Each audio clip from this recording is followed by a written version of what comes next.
Okay, yeah, so we are from the University of Nebraska-Lincoln. My name is Cody Elmore. This is my partner, Michael Stark.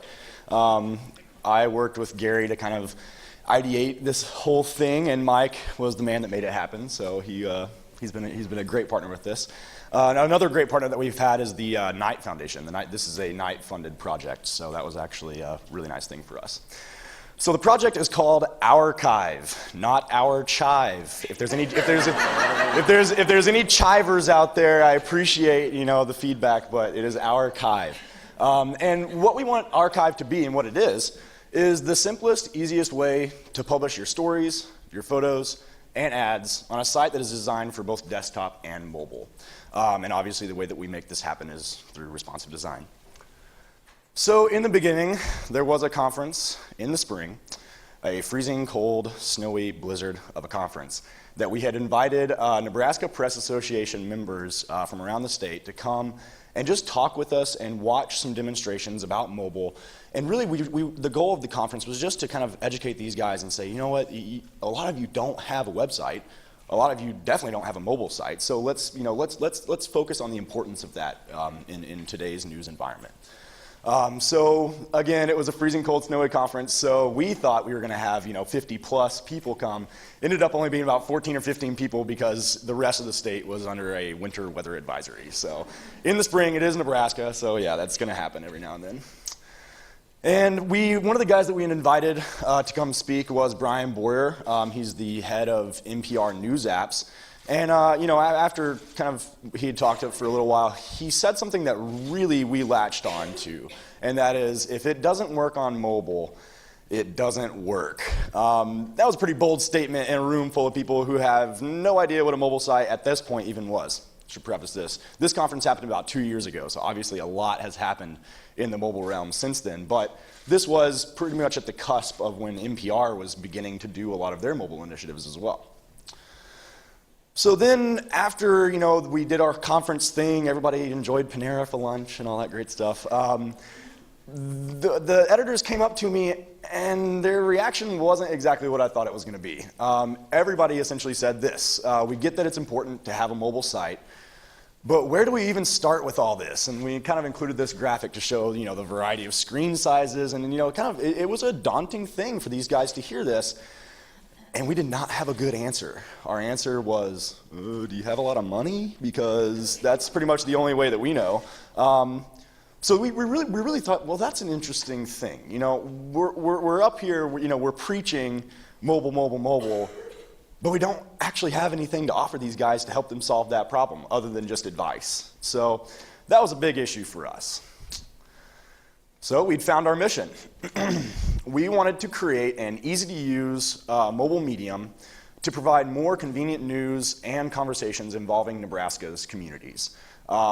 This is extremely important because up until now, I think we had seen about 5 or 6 papers that actually had mobile sites. So this became our mission very quickly.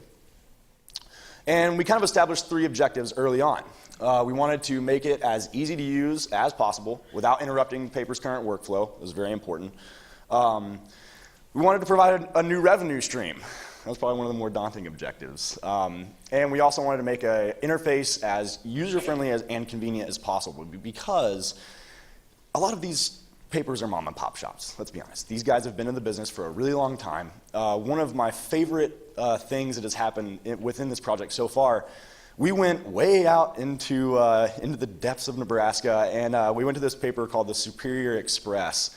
And the Superior Express is edited by this guy named Bill Blaveau, who has been doing it since he was, I believe, 17 years old in the same town for his entire life.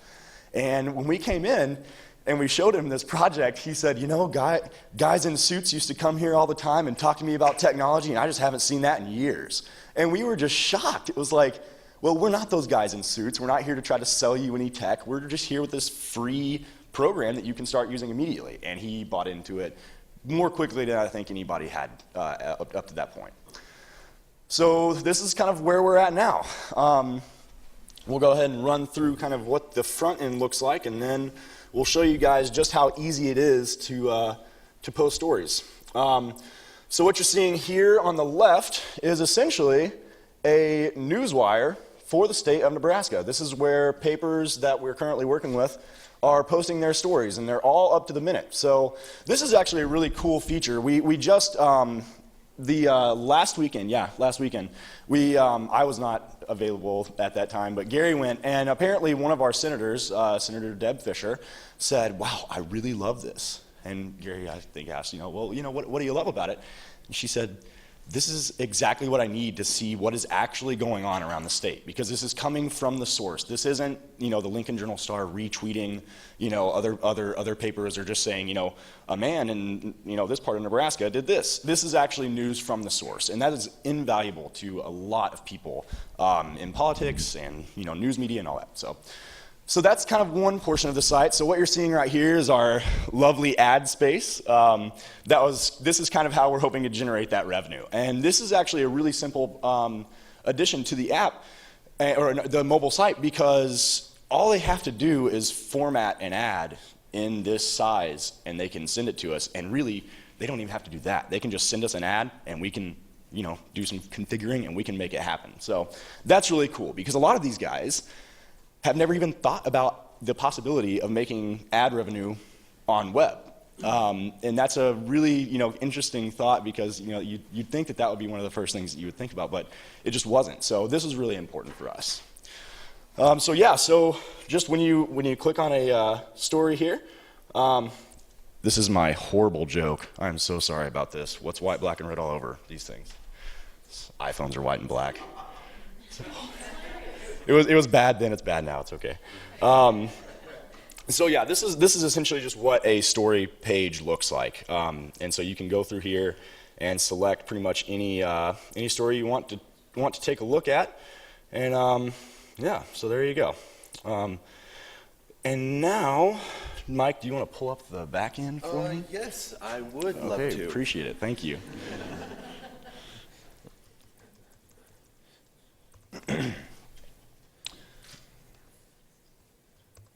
There we go, perfect.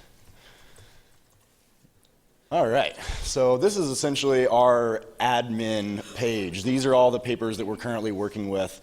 A few of them we still need to kind of complete setting up. We actually wrangled in, I think like 10 or 11 papers last weekend, so that's really good news for us.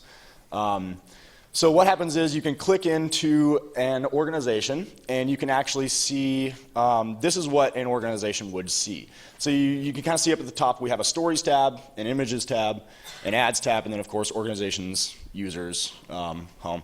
Mike, can you go to actually the Superior Express? Yes, I can do that. Great, thank you. All right, yeah. And so this is what Bill sees when he logs in. Is this not the easiest thing that you've ever seen in your life? It is literally 3 things that you can do. You got a story tab, you got an images tab, and you have an ads tab. Can you click on the stories tab? And create a story for me. All right, yeah.